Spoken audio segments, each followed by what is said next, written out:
They are expert flyers, having mastered control of wind and thermals, sharp directional changes, climbs, and dives. They are adaptable birds that are often found in packs and are usually seen in coastal towns during summertime.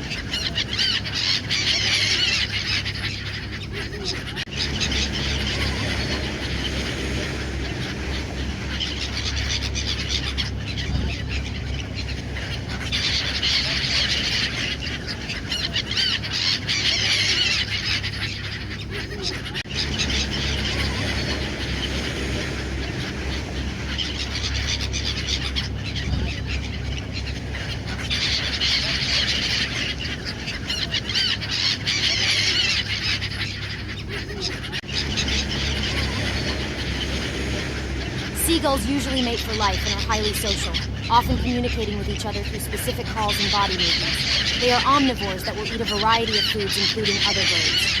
Thank you for watching.